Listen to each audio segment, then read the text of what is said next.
Bonjour à tous et bienvenue pour ce webinaire donc consacré au service client. J'ai à côté de moi Solène Biolchini. Bonjour Solène. Bonjour. Et c'est son premier webinaire, donc c'est le baptême pour Solène. Solène, elle est Product Manager IDIL chez FICI. Et donc moi, qui suis en charge du marketing produit. Avant de commencer le webinaire et d'attaquer par l'agenda, on a trouvé une stat pour rappeler si il y en avait besoin, l'importance du service client et de la relation client. C'est une stat qui nous vient de l'Observatoire des services clients qui date de 2024, donc qui est très récent, qui a été fait par BVA Insight et qui nous rappelle que 9 clients sur 10 sont prêts à abandonner une entreprise suite à une mauvaise expérience relationnelle. Donc, on suppose que vous êtes convaincu de la nécessité d'avoir un service client performant puisque vous êtes là. Mais voilà, on s'est dit on va en rajouter une petite couche. L'agenda du webinaire est le suivant. On va commencer avec une petite introduction pour échauffer les esprits et les neurones. On va parler pas mal de définitions dans cette introduction. Ensuite, on va laisser une grande part du webinaire à de la démo, en isolant les dernières innovations. Ça, c'est un retour qui nous avait été fait d'un de nos clients, que pendant les webinaires, voilà, on ne voyait pas trop ce qui était disponible depuis longtemps et ce qui était disponible depuis la dernière version. Donc voilà, on écoute vos remarques, donc n'hésitez pas à en faire. Et ensuite, on consacrera le dernier temps du webinaire donc aux questions-réponses. D'ailleurs, pour les questions, vous avez un espace de chat sur la droite de votre écran dans laquelle vous pouvez nous poser toutes les questions que vous souhaitez. S'il y a des choses pas claires ou s'il y a des cas spécifiques sur lesquels vous voulez qu'on s'attarde, n'hésitez pas à les poser. Soit la question s'intègre bien dans le scénario que Solène a prévu ce matin, auquel cas on y répond tout de suite, soit ça va nous obliger à faire une digression trop grande, auquel cas on se les garde sous le coude et on y répondra à la fin du webinaire. Je crois que j'ai tout dit. Le webinaire est enregistré. Vous recevrez les slides après le webinaire. L'espace de chat, on est bon. Je crois que j'ai fait toutes les précautions. J'ai pris toutes les précautions d'usage. L'introduction, comme on vous l'a promis, quelques définitions et on vous promet une autre chose, c'est que cette introduction va être très brève parce que l'idée de ces webinaires, c'est de passer beaucoup de temps en démo. Premier concept sur lequel on voulait s'attarder. Alors, parfois on dit au début était le verbe et pour le service client chez IDIL, c'est au début était la demande. Solène, je te passe la main. Tout à fait. Alors, sur les demandes dans IDIL, on va avoir différents concepts. Le premier va être sur le demandeur versus le bénéficiaire. On fait cette distinction entre celui qui va appeler, donc ça va être le demandeur, et celui qui va recevoir le bénéficiaire. Parfois, la plupart du temps, ça va être les mêmes, mais on permet quand même cette distinction. Ça peut être utile sur des contrats, notamment par exemple si j'appelle au nom de ma grand-mère parce qu'elle a eu un problème dans son appartement. Ça permet de faire ce type de distinction. Ensuite, le deuxième point va être autour du traitement des demandes et comment on les relie entre elles. On va avoir trois types. On va retrouver les demandes multimotifs. Donc là, ça va être des demandes au sein d'un même contact pour des motifs différents. Donc, on verra plus tard dans la démo comment on fait, mais c'est très simple. En quelques clics, on peut relier ces demandes. Ensuite, on va avoir les demandes similaires fermées qui, là, vont être poussées par le système automatiquement pour aider les agents à traiter les demandes et à avoir des éléments sur ce qui s'est fait au sein du service client. Donc là, c'est basé sur la qualification de la demande. Tout à fait. Sans trop en dévoiler, mais... Exactement. Okay. Même qualification, tout à fait. Et ensuite, si l'agent a encore besoin de relier certaines demandes entre elles, il peut les faire manuellement, et c'est ce qu'on va appeler les demandes liées. Et ces trois types de demandes vont être disponibles au sein de la page demande regroupée. Et enfin, un dernier point de vocabulaire sur les procédures et les workflows. C'est vrai que parfois, avec les abus de langage, on peut penser que c'est la même chose, mais dans IDIL, c'est bien deux systèmes complètement différents, puisque les procédures vont permettre de la création automatique d'interactions. Donc, par exemple, je veux envoyer un email à mon client suite à un premier contact. Je dois créer une tâche automatiquement pour avoir de l'information en interne, par exemple. Et les workflows, c'est ce qui va vous permettre de piloter et de gérer vos différents statuts sur votre demande. Donc, on pourra le voir représenté au cours de la démo. Et vous allez pouvoir aussi associer des règles métiers autour de ces statuts. Par exemple, l'agent ne peut pas passer du statut nouveau à clôturer sans passer par en cours d'analyse, par exemple. Donc ça, c'est ce qui se paramètre autour du workflow. Et ça, c'est sur la demande, c'est ce qui se retrouve au niveau de la frise, ce qu'on peut appeler Tout à fait. fil d'Ariane, je ne sais pas comment l'appeler, mais ouais, ok. Ça. Parfait. Là, c'était le petit point vocabulaire. C'est un peu comme le bison futé, le petit point trafic. Là, c'était le petit point vocabulaire. Autre aspect du service client sur lequel on voulait insister, c'est le côté multicanal. Oui, parce que bon, IDIL, c'est pas un secret, c'est une solution multicanal et ça reste un enjeu important pour les services clients. Surtout quand on sait que 3,7 canaux sont utilisés en moyenne pour une même demande en France. Donc on voit que selon les pays, ça peut changer.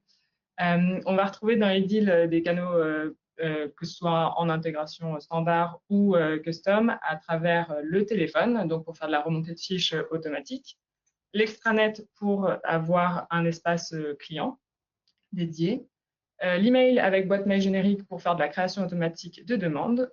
Là, c'est par exemple pardon, je t'interromps, un email support at tout à fait. effici.com. OK. Que vous pouvez communiquer et ça permet de faire de la création automatique. OK, très bien. Le formulaire web, donc pour mettre à disposition sur votre site internet un encart de contact. Et enfin, le chatbot pour toujours aller vers cette dimension self-care qui est important pour le service client. Et ce qu'il y a de drôle avec cette stat, c'est qu'on dit que les Français râlent beaucoup, mais ils râlent sur les mêmes canaux. C'est le pays qui présente le moins de canaux différents. Donc là, c'est une source observatoire des services clients qui date cette fois de 2025 et Ipsos BVA. C'est important de citer ces sources. Enfin, dernier focus qu'on voulait mettre dans cette introduction qu'on vous promet courte, c'est la qualification. Donc au début était la demande, mais juste après vient la qualification. Oui, puisque la qualification, ça va être vraiment votre point de départ pour une efficacité de traitement sur vos demandes. Puisque la qualification va vous permettre de choisir des procédures, donc des actions automatiques, va vous permettre de définir un routage vers un acteur en charge, donc pour faciliter les temps de traitement. Également lier des fiches de connaissances pour pousser aux agents la bonne information et d'autres fonctionnalités comme par exemple l'accessibilité sur votre extranet, la possibilité d'afficher ou non certains champs supplémentaires ou encore l'autoqualification qui est une fonctionnalité boostée par l'IA, mais on aura l'occasion d'y revenir. Et une dernière fonctionnalité IA, l'autoqualif, qui vient de la version 2024. Tout à fait. Parfait, on vous l'avait promis. L'intro serait courte. Eh bien, on a fini l'introduction. Donc, je vais arrêter le partage et passer la main à Solène. Allez. Hop. Voilà. Alors, attends. Voilà, mais j'ai pas du tout fait. Hop, stop sharing. Il faut que ça. Et tu.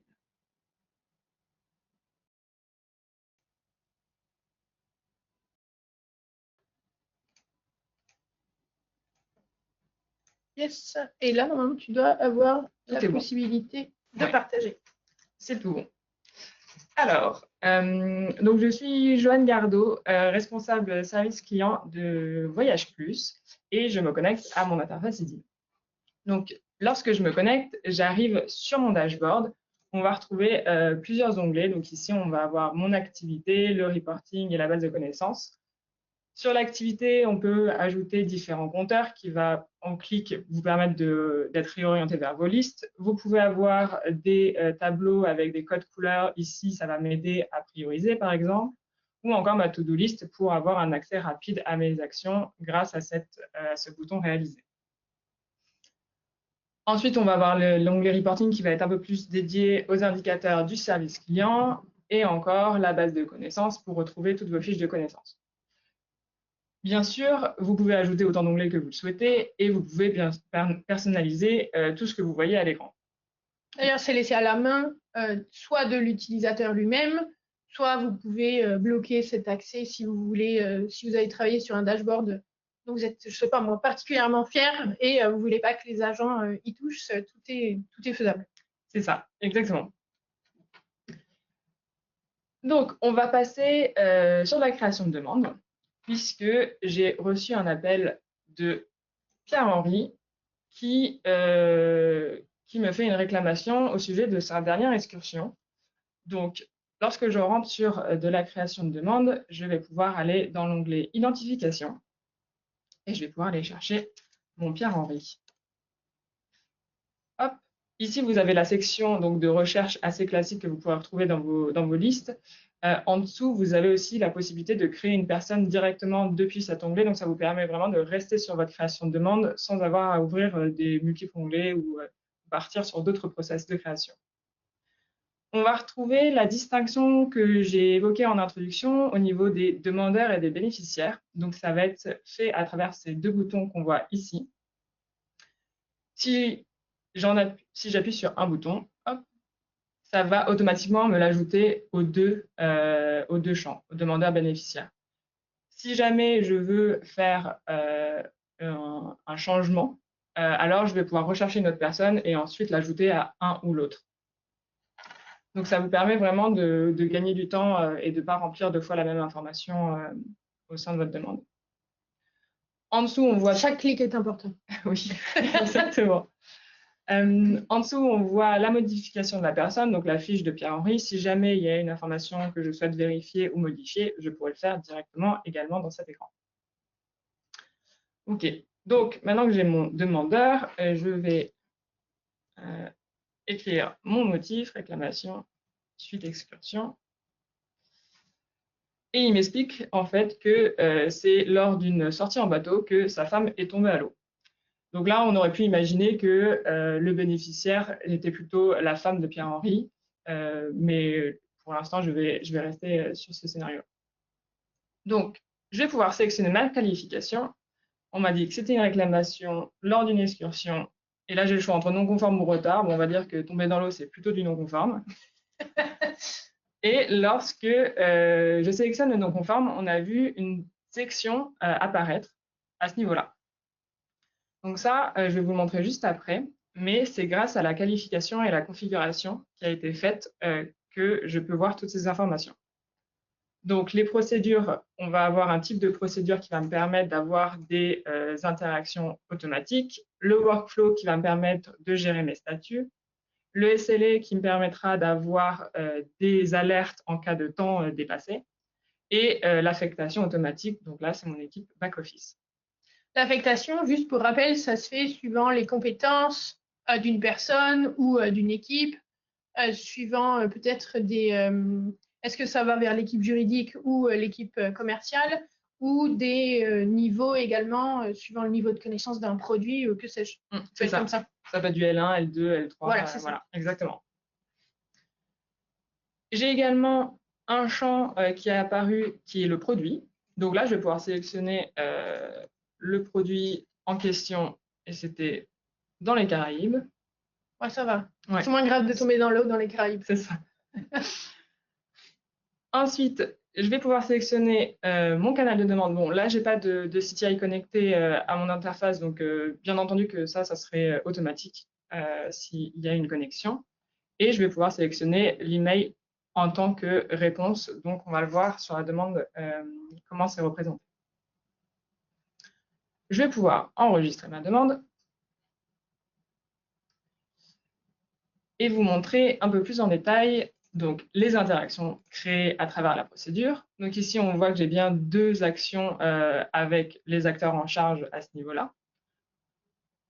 Je vais aller voir également dans l'aide en ligne, puisque sur la qualification, on peut ajouter des des fiches de connaissances. Et donc, là, on voit les deux fiches que je peux soit ajouter de cette manière-là ou enlever de ma demande. Je peux ouvrir en cliquant sur le titre. Et si je ne trouve toujours pas mon bonheur, je peux toujours explorer ma base de connaissances à travers ce bouton. La base de connaissances, on a fait le choix de ne pas trop s'attarder dessus pour ce webinaire-là. On voulait vraiment focuser sur le service client, mais ça fera l'objet d'un webinaire futur. Ne vous en faites pas.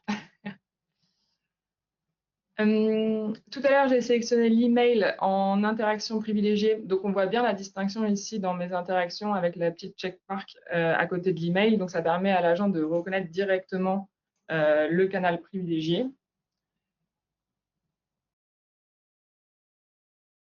Et donc, maintenant qu'on a fait le tour sur ce qui se passe à côté demande, je vais vous montrer ce qui se passe sous le capot. Donc, on va ouvrir la qualification en question.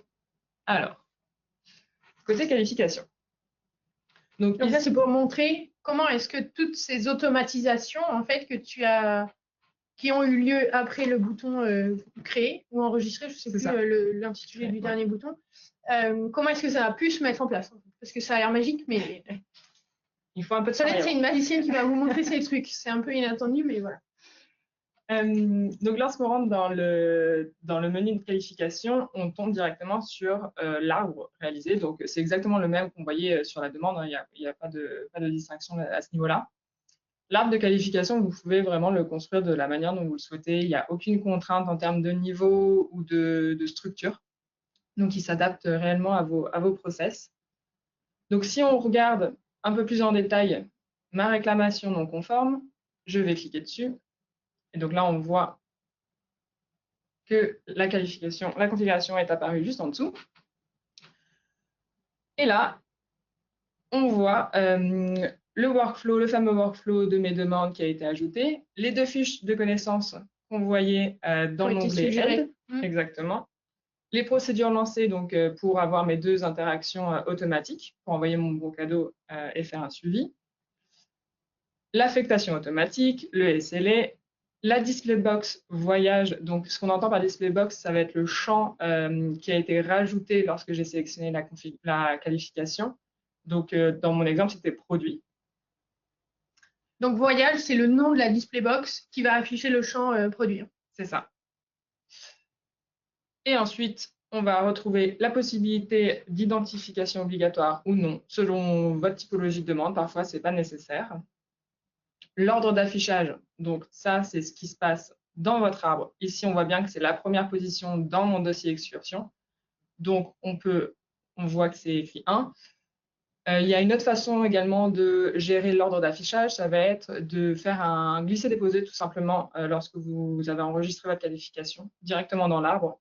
Donc, ça permet de le gérer de manière un peu plus intuitive, on va dire. Donc, l'ordre d'affichage, c'est, disons, a priori avant d'enregistrer. Et le glisser-déposer, c'est a posteriori, une fois que c'est créé. C'est ça, tout à fait. Ensuite, on va retrouver deux champs en relation avec l'extranet. Donc, vous pouvez rendre disponible des qualifications directement sur votre extranet pour que votre client puisse le sélectionner. Et en plus de pouvoir sélectionner cette qualification, vous pouvez également ajouter des champs de votre demande directement sur votre extranet. Et si vous le faites, on vous conseille fortement d'ajouter à ce niveau-là le libellé, puisque sinon, ça reprendra votre libellé interne qui peut ne pas parler spécialement à vos clients. Donc, champ demande extranet, ça affiche des champs supplémentaires d'un point de vue visible depuis l'extérieur. Et la displaybox, ça a un peu la même utilité. Ça va afficher des champs supplémentaires, mais côté agent, donc non visible sur votre extranet. Exactement. Et enfin, le dernier champ disponible va être pour l'auto-qualification, dont j'en ai parlé un petit peu en introduction. Ça va être une fonctionnalité qui permet à l'IA d'analyser le contenu des demandes entrantes et proposer une analyse et une qualification automatiquement. Donc, ça permet à l'agent d'avoir une demande préqualifiée. N'en dis pas trop. Tout à fait. Je reviendrai sur cette notion. C'est le teasing pour la fin de la démo. Juste une petite parenthèse parce qu'il y a une question, comment activer le checkmark sur le canal privilégié? C'est au moment de la création de la demande, on va pas le refaire, mais au moment de la création de la demande, vous avez la source de la demande, en fait, le canal de la demande et le canal de réponse. Ces deux informations sont demandées et c'est le canal d'envoi de la réponse qui sera marqué avec la checkmark dans le pavé action. Voilà, ça répond à la question de Loïc. Si on continue un petit peu dans les actions disponibles au niveau de la qualification, on va retrouver la distinction entre enregistrer et enregistrer sans recharger. Donc ça, c'est un petit tip. Si vous avez beaucoup de modifications à faire sur votre arbre, on vous recommande d'utiliser l'enregistrement sans recharger, parce que ça permet d'aller un peu plus vite, puisqu'à chaque enregistrement, vous allez recharger votre arbre. Donc, si vous avez beaucoup de modifications, vous pouvez utiliser cette option et à la modification finale, utiliser l'enregistrement global. Oui, parce que tant que vous ne rechargez pas, vos modifs ne sont pas visibles par vos collègues et les agents. Exactement. Et on voit aussi exporter et importer. Oui. Là, de la même manière, vous pouvez importer from scratch votre arbre de qualification, mais ça peut être également utile lorsque vous avez beaucoup de modifications à faire et que vous avez besoin de comparer toutes vos qualifications disponibles. Vous pouvez exporter votre arbre et ensuite pouvoir faire vos modifications directement dans le fichier et l'importer à nouveau. Donc, ça permet d'avoir une modification rapide pour les agents sans trop d'impact. Très bien. On va revenir sur ma demande de Pierre-Henri. Avec sa femme qui est tombée dans l'eau des Caraïbes. Tout à fait. Alors, sa femme n'est du coup pas seulement tombée à l'eau. Ah, la pauvrette. Il a une autre demande. Il aimerait savoir s'il peut faire jouer son assurance pour avoir un remboursement de son voyage. Il me l'a fait au téléphone dans le même canal. Et donc là, on va pouvoir revoir comment se passe la création de demandes multimotifs.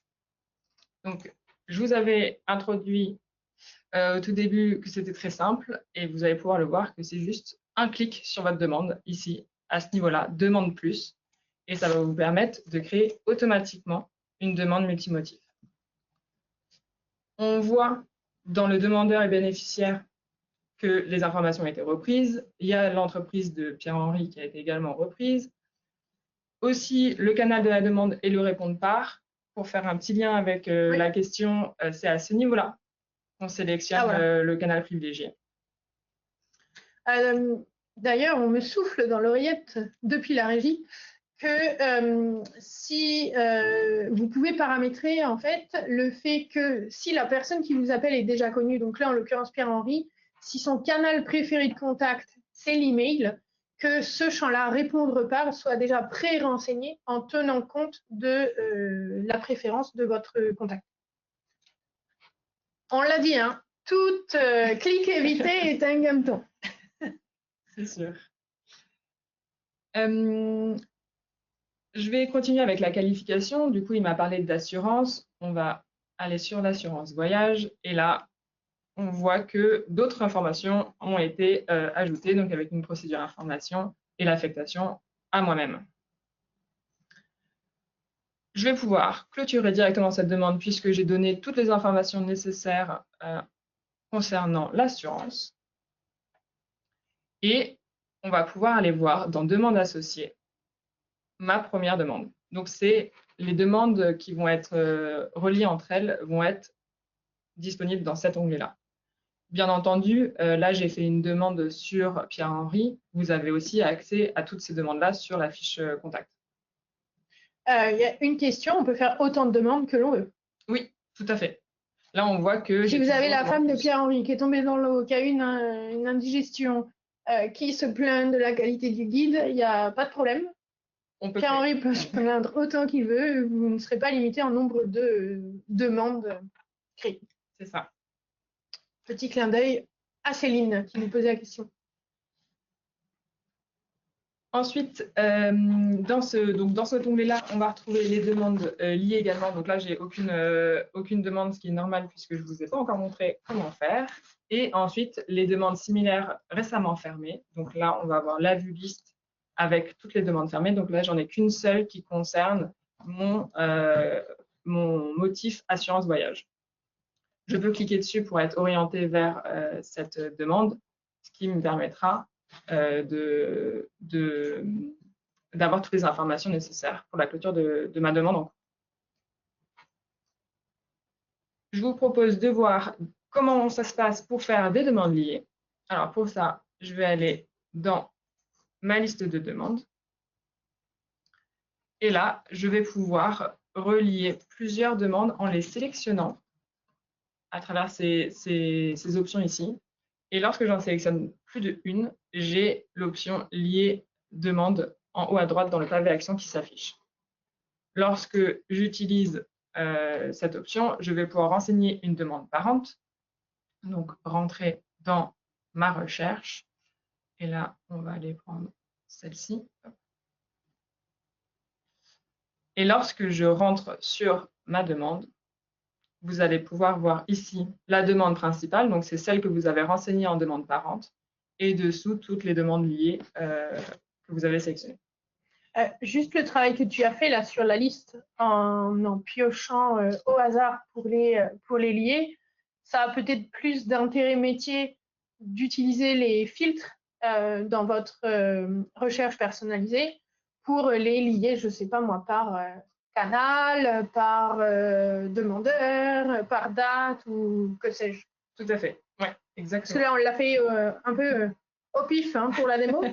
Mais vous comprenez bien que ce n'est pas une pièce qu'on jette en l'air et on voit ce qui se passe. C'est un intérêt, voilà, si vous faites des filtres, notamment. Tout à fait.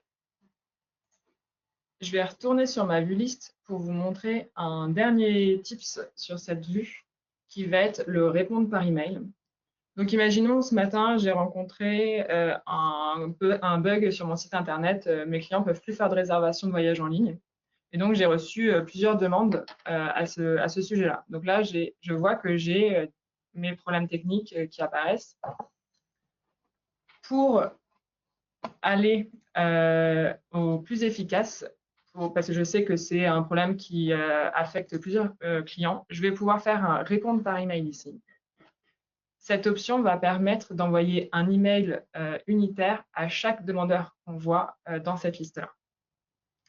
Si jamais dans ma liste, le demandeur n'a pas d'adresse email renseignée, vous allez le voir également apparaître dans cette liste, mais dans une autre section où vous allez être notifié qu'il ne recevra pas d'email. Cette fonctionnalité elle vous permet également de mettre à jour le statut de vos demandes automatiquement. Donc, à partir du moment où mon email sera envoyé, mes demandes pourront prendre le statut que je sélectionne dans cette liste. Là, je vais mettre statut qui reprend le workflow en question. Exactement. De la qualif. Exactement. Je vais pouvoir ensuite, de manière assez classique sur un email dans Ideal, sélectionner soit un modèle, soit taper mon texte directement. Alors là, je vais aller chercher ma prise en compte de votre demande pour les informer que c'est bien en cours de résolution. Et je vois ensuite en dessous mon email préformé. Et ensuite, j'ai mon action en haut à droite dans le pavé pour envoyer ma demande. Donc là, en quelques clics, on a fait avancer plusieurs demandes. On a envoyé l'email. Et bon, alors là, ça ne ferme pas la demande, mais on a bien compris l'idée. On peut voir ici que ça n'a pas fermé parce que je n'ai pas sélectionné du coup, le statut clôturé, mais on voit bien que les trois ont été mis à jour avec le bon statut expertise. On a avancé d'un cran ou deux. C'est ça. Petite question, quelle différence entre un lié des demandes et les demandes multimotifs? Lier les demandes, ça va être vraiment toute demande choisie par l'agent, donc manuellement. Et les demandes multimotifs, ça va être sur le même contact. Donc un même demandeur. Le même demandeur, exactement. Et ça va reprendre les champs qui ont été préenregistrés sur la première demande, comme par exemple le canal de réponse, l'entreprise, toutes les coordonnées de la personne. C'est ça. Etc. C'est ça. Voilà, j'espère qu'on a bien répondu à la question de Mathilde. Elle nous dit merci, donc c'est bon. Top.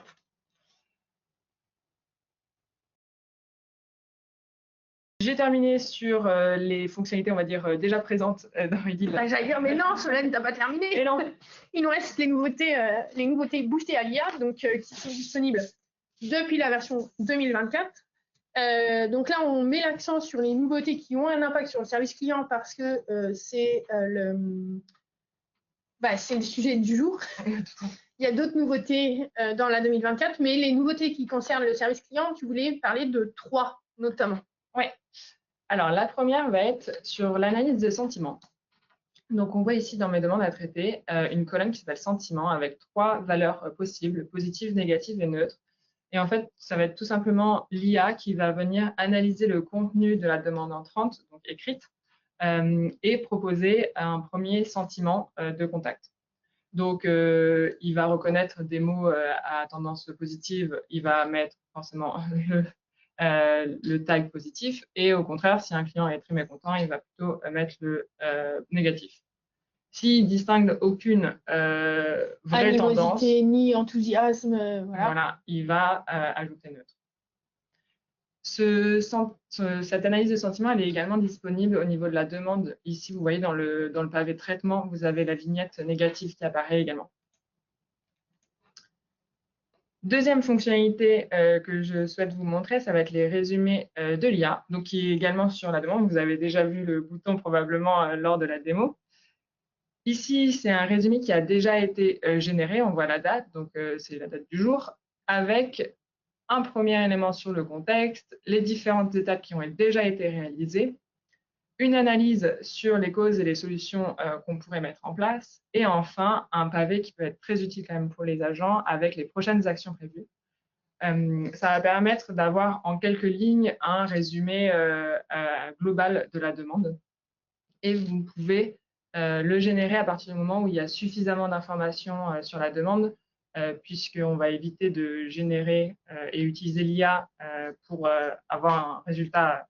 Un résumé d'une action. Voilà, c'est ça, exactement. Donc, on a vraiment pensé à une fonctionnalité qui est utile pour les agents. On a mis la barre à 3 actions minimum. Hein, c'est ça. Pour exactement. Que le bouton résumé apparaisse. Exactement. Voilà. Autre chose qu'on voit là sur ce petit encadré, c'est qu'on voit la date. C'est également utile pour éviter de faire tourner l'IA à vide, j'allais dire. Si le résumé a été généré aujourd'hui, on peut se dire qu'il y a peu de chances qu'il y ait beaucoup de choses qui aient bougé. Donc c'est pour ça qu'on a volontairement laissé la date pour, je dirais, faire réfléchir à 2 fois avant de cliquer sur le bouton générer.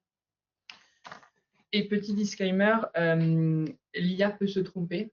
Donc, c'est possible aussi que l'agent ne soit pas en phase avec ce qui est écrit et peut, pour le coup, le régénérer pour avoir un contenu qui lui convient le mieux. Ça peut être tout à fait possible. Et enfin, dernière fonctionnalité qu'on a évoquée plusieurs fois pendant ce webinaire, ça va être l'auto-qualification. Donc, si je retourne au niveau de ma qualification, on a la possibilité d'activer l'auto-qualification. Donc, ça va permettre à l'IA de pousser une préqualification sur les demandes à partir des contacts entrants. Donc, l'IA va analyser le contenu du contact pour proposer une qualification. L'administrateur va pouvoir faire plusieurs choses sur cette fonctionnalité. Il va pouvoir configurer déjà un contexte de service client, puisqu'on sait que chaque service client est différent, vous traitez des demandes et des contextes différents, et donc vous pouvez l'ajouter à ce niveau-là pour que l'IA soit plus pertinent dans son analyse. Deuxième élément de configuration que vous avez le choix, ça va être la méthode dans laquelle l'IA va proposer ses qualifications. La première, ça va être la pondération. Donc la pondération, ça va se rapprocher beaucoup du multimotif, mais en automatique. Tout simplement, lorsque l'IA va identifier plusieurs qualifications, elle va créer autant de qualifications que de demandes. Ça, c'est le laisser à la main. Donc, on a le choix. C'est soit l'IA, quand il y a une demande avec le fameux Pierre-Henri qui se plaint parce que sa femme est tombée à l'eau et que le guide ne parlait pas bien français, on a le choix de soit on crée 2 demandes qui seront liées, mais avec un motif différent. C'est ça. Soit on crée une seule demande qui sera basée sur la qualification à laquelle on aura accordé le plus de poids. Voilà, et ça va être la méthode de pondération. Donc, c'est ce qui est configuré dans notre espace de démo. Donc, lorsque je clique sur l'auto-qualification, j'ai le champ poids qui apparaît. Et donc, là, dans l'exemple, si ma réclamation a un poids plus important que ma demande d'assurance, l'IA va sélectionner la réclamation comme qualification. Bien entendu, c'est une première qualification, donc l'agent peut toujours modifier cette qualification. Il n'y a rien d'ancré dans le marbre, mais ça permet de donner le contexte à l'agent. Deux petites précisions. Donc, cette auto-qualification est disponible sur les demandes qu'on reçoit par email. Donc, il faut que ce soit canal écrit. Et enfin, on vous conseille de bien réfléchir au fait que ce soit disponible ou pas pour l'auto-qualification dont la main est laissée à l'IA, parce que vous pouvez avoir des motifs d'appel qui sont chargés émotionnellement ou qui nécessitent forcément une intervention humaine. Quand je dis chargé émotionnellement, je ne sais pas moi, quelqu'un vous appelle pour déclarer le décès d'un proche, le conseil, c'est peut-être de ne pas laisser ça à l'autoqualif, mais de se dire, bon, là, c'est un sujet trop important pour ne pas intégrer d'humain dans l'échange. C'est ça. Et dernier tip, si vous utilisez cette fonctionnalité, ça va être de remplir le champ de description à ce niveau-là, puisque l'IA va également regarder ce qui se passe dans ce champ pour gagner en efficacité et en pertinence. Toutes ces nouveautés, là, 2024, parce que vous n'êtes pas tous en 2024, vous pouvez les voir à l'œuvre. Vous n'avez pas besoin d'attendre les webinaires ou de regarder les vidéos YouTube pour les voir en vrai. Vous pouvez demander un accès à la démo publique. C'est d'ailleurs la plateforme qu'on utilise ce matin avec Solène. Hein. Vous demandez à votre account manager un accès à la démo publique et il pourra vous accorder ça. C'est un accès qui dure 3 mois de mémoire. Faites attention juste, si vous faites des tests, la plateforme est remise à zéro chaque nuit. Donc, si vous faites des modifications sur la plateforme et que vous rentrez une demande de Pierre-Henri qui a eu sa femme qui est tombée dans l'eau, le mardi, la femme de Pierre-Henri sera sortie de l'eau. Donc, faites attention à ça. Voilà, gardez ça en tête. Si vous avez des tests à faire qui nécessitent une période assez longue, peut-être attaquez-vous au test dès le matin et non pas le soir avant de rentrer chez vous, parce que le lendemain matin, tout sera perdu. Voici pour les nouveautés IA. Je vais reprendre la main au niveau des slides et on a aussi pas mal de questions, mais on va continuer d'avancer. Et ensuite, je reviendrai sur les questions. Hop. Alors, place au live. Donc, c'est bon, je regarde sur mon retour écran sur Solène. C'est bon, place au live. Donc là, on a fait une petite slide qui vous montre à gauche la qualification et à droite les impacts que ça a sur la demande. On vous laissera regarder ça après l'événement. Bonus, l'analyse de sentiments, le résumé IA, l'IA, la rescousse des agents, l'outil de qualif automatique. Et on voulait vous montrer deux nouveautés qui sont sorties il y a peu. Donc là, vous avez le lien YouTube pour aller voir la vidéo. Le premier, c'est soulager le centre de contact avec un chatbot. C'est une intégration qui est faite avec un partenaire qui s'appelle Wikit. Et la deuxième vidéo qu'on veut vous montrer, c'est l'efficacité avec la vidéo. Alors, petite manip. Je dois récupérer mon écran, partager une autre application pour vous montrer une vidéo. Hop.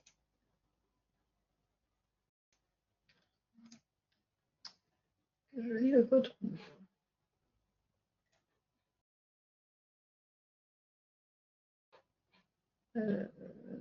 C'est ici. Optimize for vidéo.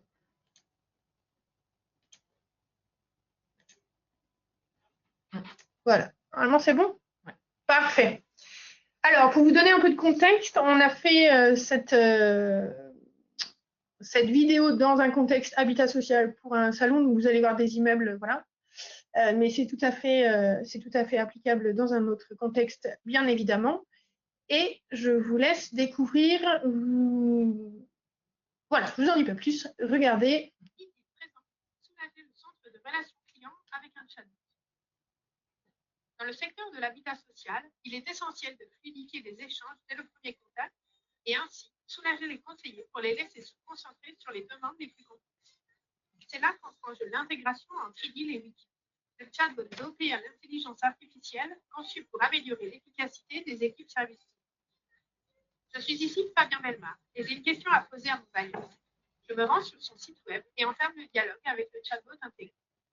Celui-ci analyse ma demande et y répond instantanément grâce aux informations présentes dans le CRM du bailleur, dans les fiches de connaissances. Si toutefois le chatbot ne trouve pas de réponse satisfaisante, il me redirige vers un formulaire web. La réclamation suit alors un processus plus classique avec la création d'une nouvelle demande dans l'IDIL. Le conseiller reçoit alors une notification vers cette nouvelle demande avec tous les éléments déjà communiqués.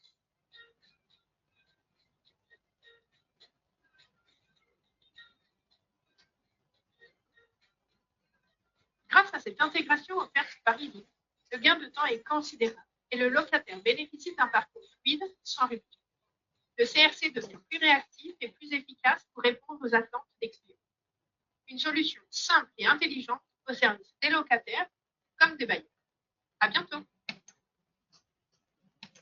Voilà. Donc, vous l'avez vu, le chatbot, soit donc il se connecte avec toutes les sources de données que vous avez, soit votre site web, les fiches de connaissances qu'on a vues dans le module K-Base, etc. Et le chatbot est disponible sur votre site web, soit le chatbot trouve la réponse à votre question, à la question de l'internaute, pardon, il va y répondre tout seul, soit il n'y répond pas et à ce moment-là, il le redirige vers un questionnaire web qui, lui, va créer une demande et qui suit le traitement plus standard d'une demande. Autre nouveauté, c'est la visio-assistance. Ça, c'est avec un autre partenaire qui s'appelle Apidzi, qui va permettre aux agents d'aller plus loin dans la qualification grâce à l'assistance vidéo. Et là aussi, je vous laisse découvrir. IDIL présente, gagner en efficacité avec la vidéo. Afin de raccourcir les délais de traitement des réclamations locataires et limiter les déplacements inutiles, IDIL s'intègre avec Apidzi, la solution de visio-assistance. Je suis ici Dominique Miller, conseillère au centre de relations clients du bailleur Gestion Locataire. Franck Arriga, locataire sur le parc immobilier, m'appelle.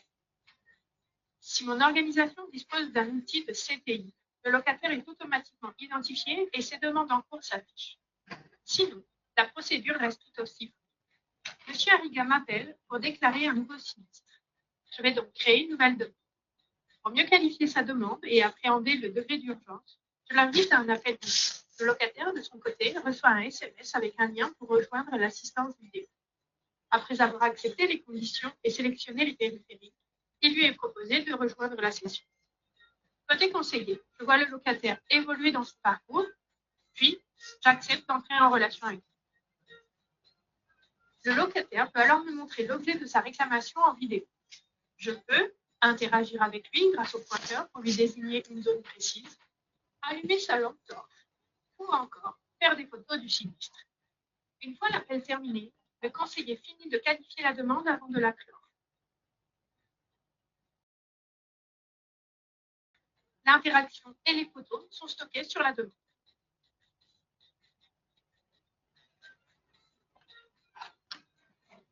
Grâce à l'intégration d'Apidzi dans IDIL, la visio-assistance devient un levier puissant pour améliorer la réactivité et la qualité de service du CRC. Les conseillers peuvent désormais évaluer les situations à distance, limiter les déplacements inutiles et planifier des interventions plus ciblées. Une solution simple, rapide et efficace au service des organisations et de leurs clients. À bientôt. Voilà les deux nouveautés qu'on voulait vous montrer qui sont déjà accessible, disponible, voilà, sur la plateforme de démo.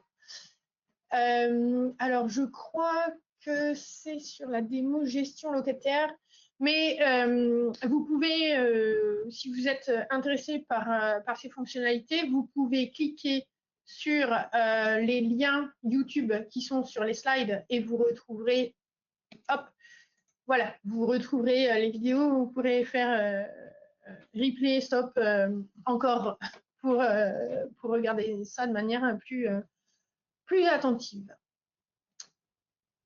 Et alors là, on a parlé de ce qui était tout juste sorti du four du boulanger, mais ce qui n'a pas encore été enfourné, mais qui va venir et qui va avoir des impacts sur le service client. On a 3 sujets à la roadmap pour cette année. Oui, alors on va retrouver du coup une nouvelle vue pour traiter et gérer vos demandes avec la vue Kanban. Elle sera disponible sur tous les objets, donc pas uniquement les demandes, mais vous allez pouvoir les utiliser sur cet objet-là particulièrement. Oui, pour la petite histoire, c'est quelque chose auquel on avait pensé pour les opportunités.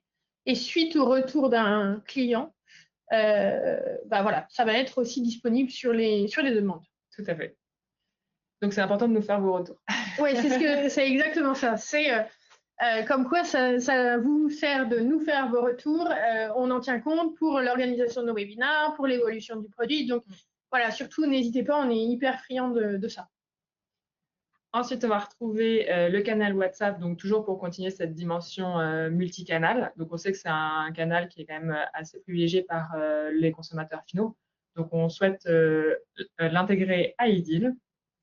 Et enfin, on va retrouver la vue cartographique. Donc, c'est pour géolocaliser et voir sur une carte vos demandes. Donc, ça va être en fonction de différents éléments, comme par exemple l'adresse qui sera disponible au niveau du contact, de l'entreprise, ou encore des résidences, si on pense au secteur de l'habitat social. Parfait. On a fini. On a fini pour ce qu'on voulait vous dire ce matin. Il y a pas mal de questions, notamment sur le moteur d'IA qui est utilisé. Donc, eh bien, vous avez là aussi, vous avez le choix.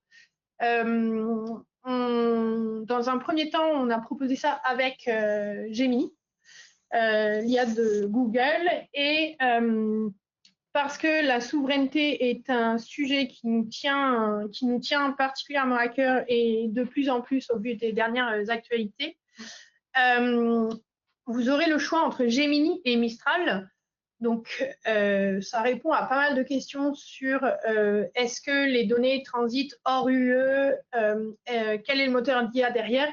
Eh bien, vous aurez le choix. C'est soit Gemini, soit Mistral, soit la souveraineté n'est peut-être pas un sujet pour vous et vous avez Gemini qui est disponible, soit c'est un vrai sujet et à ce moment-là, vous pouvez jouer la carte Mistral gagnant ou c'est une vanne vraiment pourrie. Voilà, pour répondre à la question. Une autre question de Céline. Est-ce que le paramétrage des qualifications est réservé à l'admin ou d'autres acteurs peuvent-ils y avoir accès? Généralement, c'est réservé à l'admin. Il me semble que c'est un droit spécifique qui gère cet accès-là.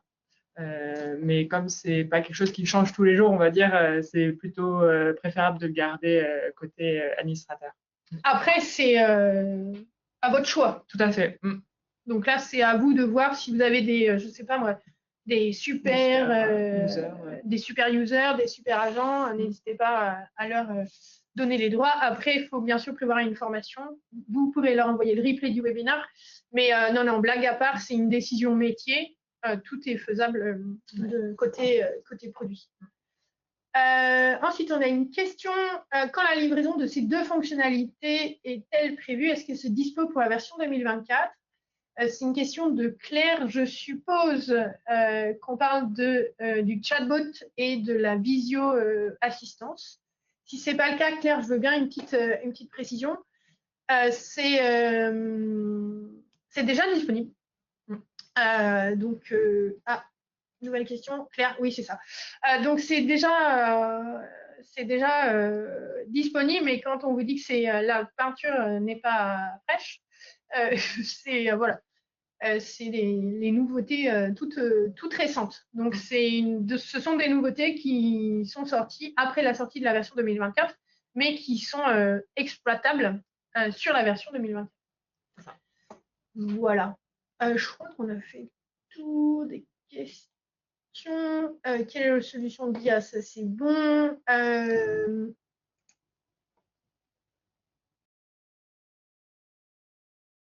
Oui, une question sur comment est utilisée l'IA. Donc, j'imagine que plutôt c'est sur la partie résumé. Oui. Comment est gérée la section prochaines Question actions de Céline. prévues. Ouais. Alors, c'est pas via la base documentaire, ça va être via les différentes interactions qu'on va retrouver sur les demandes, avec le contenu, le titre, les délais, la planification de ces actions. Voilà, l'IA va aller piocher dans ces endroits-là. Donc, dans les actions qui ont été créées avec le lancement de la procédure. C'est ça. Très bien. J'espère que Céline, on a répondu à la question. Il y a Loïc qui dit plus simple pour le canal WhatsApp. Bon, ben voilà, ça plus soit. D'ailleurs, ces 3 nouveautés-là que vous avez vues, qui sont celles-ci, si vous avez des besoins particuliers, si vous avez des cas d'usage auxquels vous pensez, surtout, encore une fois, l'équipe produit est très friande de ça. Donc, n'hésitez pas à lever la main. Vous pouvez répondre à l'email qu'on va vous envoyer post-webinar en disant « Moi, je suis candidat, j'ai des idées pour le canal WhatsApp, j'ai des cas d'usage très, très précis. N'hésitez pas à nous en faire part. On prend ça avec grand plaisir. Et il y a Solène qui se frotte déjà les mains en disant « Super, ça me fera des insights intéressants. » En résumé, quelque chose à retenir. Donc, la qualification qui doit être au cœur de toutes vos attentions, parce que vous l'avez vu, c'est d'elle que dépend tout un tas d'automatismes et d'économies de clics côté agent.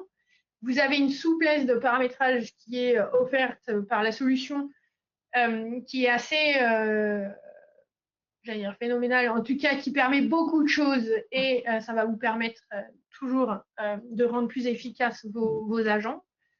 Donc une boîte à outils complète pour structurer votre service client, que ce soit par équipe, par telle question sur tel sujet, on l'envoie à telle équipe. Et les SLA aussi qui peut permettre de structurer votre service client.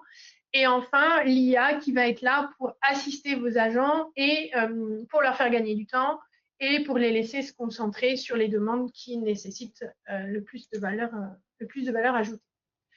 Nos prochains rendez-vous sont les suivants. 3 dates à retenir. Vous avez le 12 mars. On prend un peu de marge, hein, on est assez en avance. Le 12 mars, vous aurez la prochaine édition de la newsletter IDIL. Le 14 mai, vous aurez le prochain webinaire IDIL. Et là, on parlera de la collaboration, donc avec le CRM qui devient un outil central dans la manière de travailler de vos équipes, de communiquer. Et enfin, le 9 juin, et là, c'est une date, c'est une date qu'on attend chaque année. Ce sera le CRMD, donc on se rejoindra à Paris. Vous avez vu passer un save the date dans la dernière newsletter. Les invitations vont bientôt partir, donc là, vous pourrez vraiment vous inscrire. Là, pour le moment, normalement, vous avez un créneau dans votre agenda qui est réservé et vous allez bientôt pouvoir vous inscrire. Le petit QR code. Ah non, je me suis emballée. On vous a parlé de beaucoup de sujets et on multiplie les vidéos côté produit. Donc, vous avez pas mal de tutos liés. Vous avez le tuto qui explique l'auto-qualification des demandes à l'IA. Vous avez un tuto sur comment créer une fiche de connaissances, faire de l'IA son assistant personnel, ça c'est pour le résumé et les prochaines actions.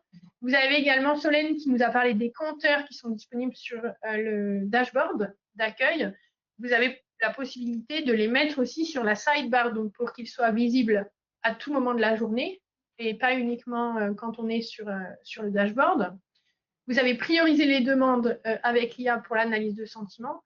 Et enfin, une dernière vidéo qui nous semblait liée au sujet, c'est automatiser sa relation client avec les procédures, qui vous explique comment est-ce que vous pouvez créer des procédures facilement. Voilà, il est là le QR code. Si vous voulez vous inscrire au prochain webinaire, donc sur le CRM au cœur de la collaboration, vous pouvez scanner le QR code. Ça vous enverra directement sur le formulaire d'inscription. Je le laisse un petit peu. J'en profite pour dire merci à Solène et bravo, c'était son premier, je ne sais pas quel est votre avis, moi je trouve qu'elle s'en est très bien tirée. Donc bravo Solène, vivement le prochain. Ah, tu vois, tout le monde applaudit Solène. Super. Merci. Je te donnerai les noms de ceux qui applaudissent. Merci encore une fois, merci Solène. Merci à tous d'être toujours aussi nombreux. On vous souhaite une excellente journée et puis on vous dit à très bientôt. Belle journée, merci à tout le monde, au revoir. Au revoir.